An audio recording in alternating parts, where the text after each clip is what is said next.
우리 사랑이라는 것은 말만 하는 것이 아니라 우리 삶을 통해서, 특별히 희생적인 삶을 통해서 나타날 때 그것이 감동이 됩니다.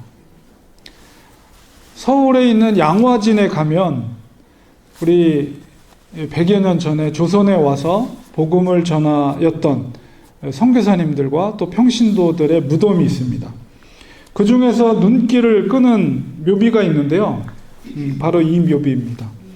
이 묘비에는 이제 영어로 이렇게 적혀 있어요. If I had 1,000 lives to give Korean, should have them all. 이렇게 되어 있는데요. 만일 내가 1,000개의 생명이 있다면 그것을 모두 조선에 주겠노라. 이렇게 묘비가 기록되어 있습니다. 그 묘비의 주인공은 우리 미국 텍사스 출신의 여선교사 루비 캔드릭이라는 선교사의 묘비명입니다. 조선에 온 지 불과 9개월 만에 세상을 떠났습니다.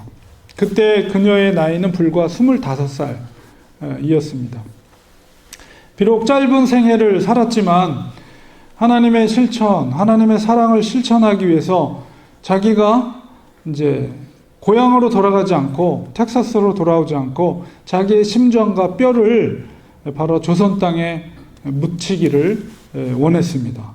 그 뜻대로 그의 무덤은 현재까지 양화진에 있습니다. 진정한 사랑이라는 것은 이렇게 결코 말뿐이 아니라 자기의 낮아짐과 희생을 통해서 실천되어질 때 그것이 진정한 사랑이라고 할 수가 있는데요. 오늘 말씀 속에서 예수님께서는 특별히 율법의 정신을 알게 해주고 있습니다. 이 말씀을 통해서 특별히 가장 큰 계명이 무엇인가, 그 의미를 우리가 깨닫는 시간을 가지려고 합니다.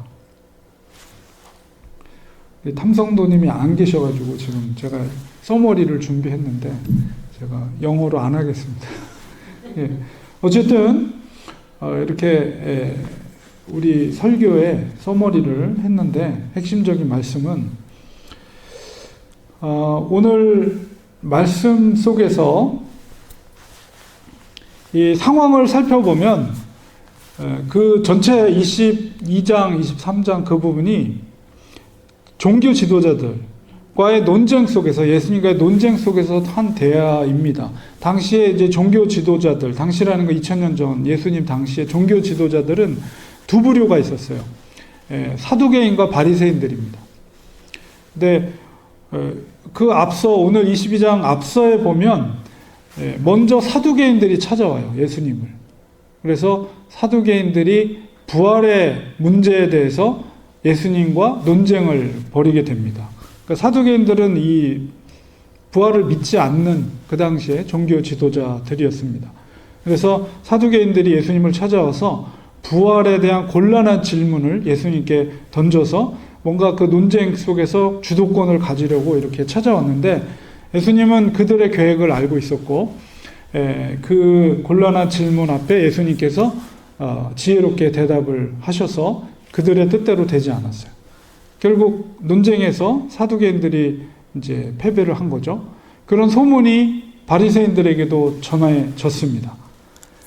그 당시에 이제 사두개인들과 바리새인들은 약간 어떤 색깔이 좀 다르거든요. 종교 지도자들이었지만. 그래서 약간은 대립하고 있던 그런 집단들이었거든요.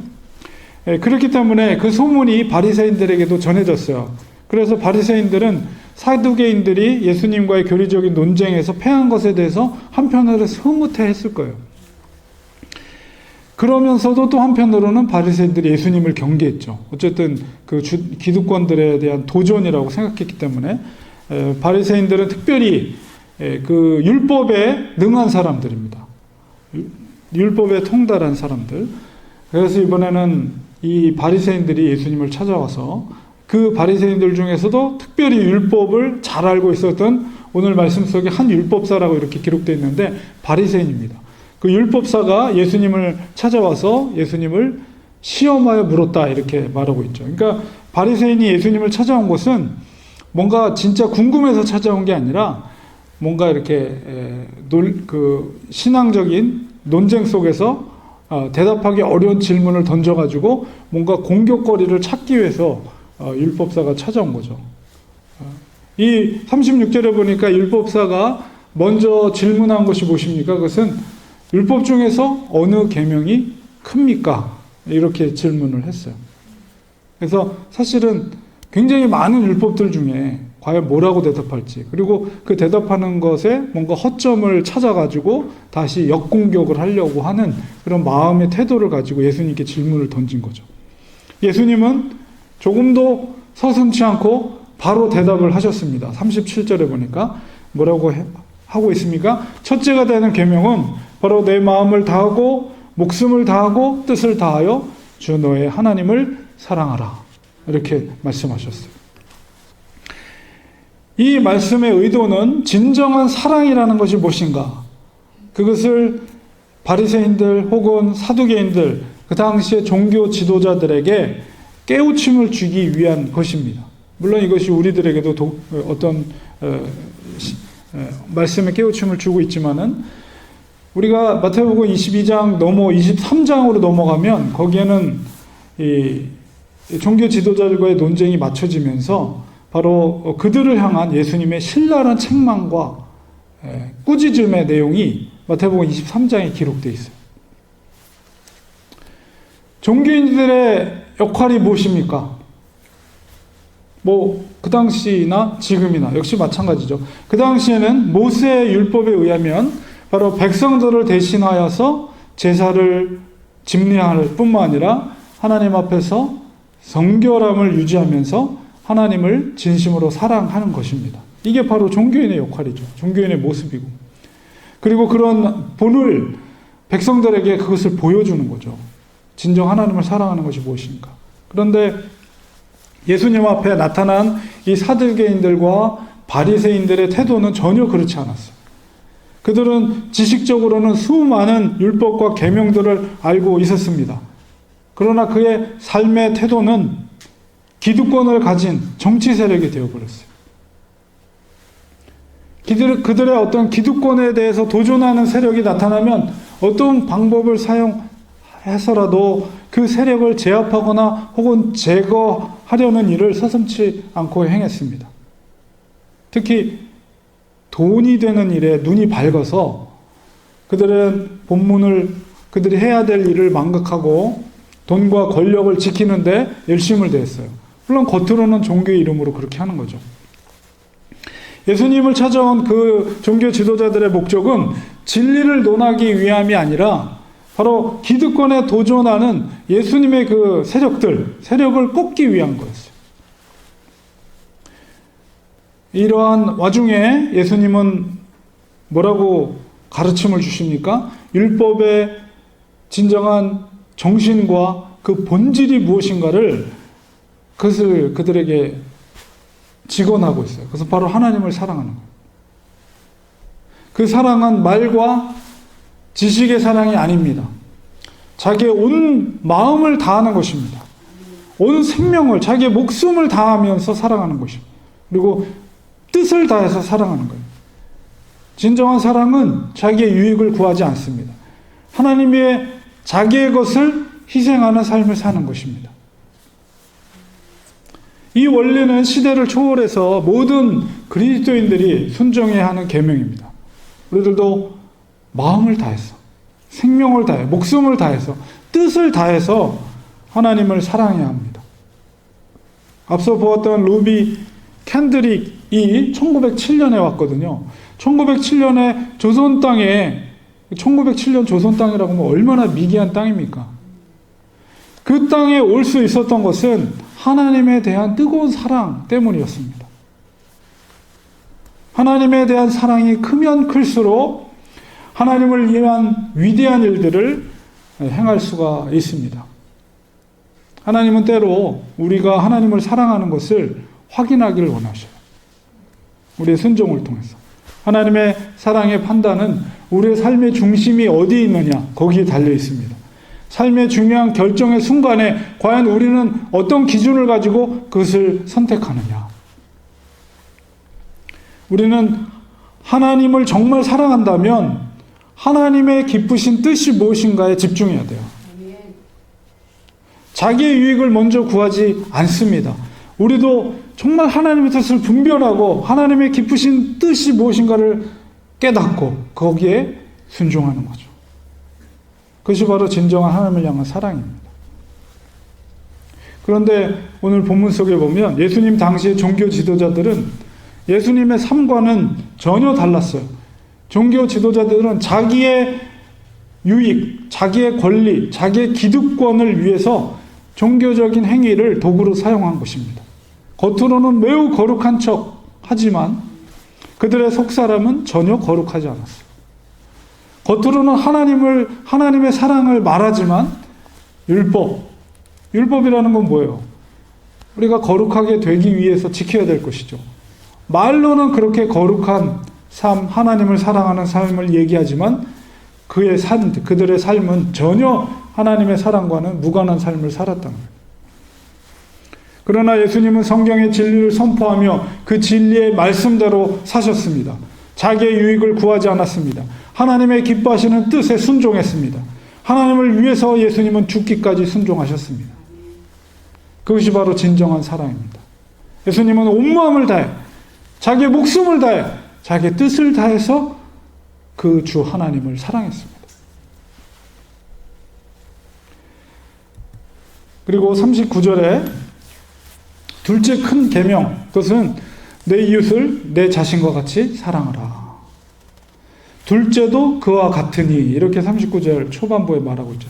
그와 같으니 라는 말은 바로 하나님을 그렇게 사랑하는 것처럼 똑같은 방법으로 이웃을 사랑하는 거예요. 보이지 않는 하나님은 우리처럼 육체를 갖고 계신 분이 아니에요. 보이지 않는 하나님의 사랑을 보이는 이웃을 향한 사랑으로 행하라는 것입니다. 루비 캔드릭은 보이지 않는 그 하나님의 사랑을, 그 마음을 보이는 조선인을 향한 사랑으로 보여준 것입니다. 하나님을 사랑하는 사람은 그 사랑이 바로 주위에 있는 사람들에게 전달이 됩니다. 사도 요한이 뭐라고 그랬어요? 바로 하나님은 사랑이다, 이렇게 말했어요. 우리가 하나님의 복음을 전한다는 것은 바로 하나님의 사랑을 전하는 것입니다. 사랑은 말로만이 아니라 삶을 통해 전해져야 돼요. 예수님은 가난한 이웃에 항상 친구가 되어 주었습니다. 언제나 예수님 주위에는 소외된 이웃들이 있었어요. 예수님도 하나님에 대한 사랑을 바로 이웃에 대한 사랑으로 실천하셨습니다. 우리들도 하나님의 사랑을 이웃 사랑으로 실천해야 합니다. 여러분들의 이웃들에게 우리는 사랑을 실천하시기 바랍니다. 특별히 소외된 이웃들에게 우리는 따뜻하게 대해줘야 돼요. 도움이 필요한 이웃들에게 우리는 도움의 손길을 그들에게 주어야 됩니다. 그리스도인은 축복의 통로, 사랑의 통로가 되어야 돼요. 우리 빛의 자녀로서의 삶을 우리는 살아야 합니다. 주님은 우리를 향해 뭐라고 그랬습니까? 세상의 소금이라고 말했어요. 소금이라는 것은 세상에 스며들어야 돼요. 그래야 맛을 내죠. 소금이 그냥 통 안에 들어가 있으면 아무 능력을 발휘할 수 없어요. 교회라는 개토의 상자 안에 들어가 있다면 아무 능력도 없어요. 소금은 세상에 스며들어가야 돼요. 그리고 그 속에서 맛을 낼 때 소금의 역할을 할 수가 있는 것이죠. 어떤 형태로든 우리는 하나님의 사랑을 이웃들에게 스며들어서 전해야 됩니다. 예수님을 찾아온 종교 지도자들은 거룩한 종교의 이름으로 다가왔지만 실상 그들은 악을 자행하는 자들이었어요. 거룩한 성, 거룩한 홀리가 타락하면 그 타락하는 냄새가 더 지독한 거예요. 예수님은 악의적으로 다가온 그들의 계략을 간파하고 있었습니다. 주님은 결코 악을 악으로 갚지 않으셨어요. 오히려 악을 선으로 이기셨습니다. 우리는 세상 속에서 그런 지혜로 행해야 합니다. 악의 공격과 시험에 대해서 우리는 악한 감정으로 대응해서는 안 됩니다. 예수님처럼 우리는 악을 하나님의 지혜로 이겨내야 돼요. 세상으로부터의 시험이 있을 때 우리는 하나님의 지혜를 구해야 합니다. 그리고 우리는 그리스도인으로서 이렇게 외식하는 종교인들이 돼서는 안 됩니다. 성경적 지식만 가지고 지식의 어떤 기득권으로 남들을 정죄하고 자기의 우월성을 나타내는 태도, 이게 바로 외식하는 종교인들이에요. 우리가 구원받은 백성이니까 저 타락한 지옥의 자식들 하면서 그들을 오히려 우리가 우월한 존재로, 그런 눈으로 쳐다보는 것은 결코 바람직한 그리스도인의 모습이 아닙니다. 진정한 그리스도인은 겸손한 자세를 가져야 합니다. 하나님의 사랑은 절대로 무례하지 않습니다. 겸손하게 남을 존중하는 태도를 가져야 됩니다. 그리고 하나님의 사랑은 결코 요란하지 않아요. 하나님의 사랑을 실천하면서 요란하게 막 알리면서 그렇게 하지 않습니다. 묵묵히 사랑을 실천합니다. 오늘 마지막 40절에 보니까 이 두 계명이 온 율법과 선지자의 강령이니라, 이렇게 말하고 있습니다. 그 당시에는 신약 성경이 없었으니까 구약에 대표하는 말씀이 모세오경 율법과 선지서죠. 그러니까 성경 말씀의 본질이 바로 이 두 계명이다, 이렇게 말하는 거예요. 우리가 성경을 많이 아는 것도 중요하지만 그 성경의 본질적인 정신을 우리가 깨닫고 그것을 그 말씀대로 사는 것이 더 중요합니다. 우리 말씀 속에 있는 것처럼 종교 지도자들의 삶이 아니라 바로 예수님의 삶을 우리가 닮아가기를 간절히 축원드립니다. 기도하겠습니다.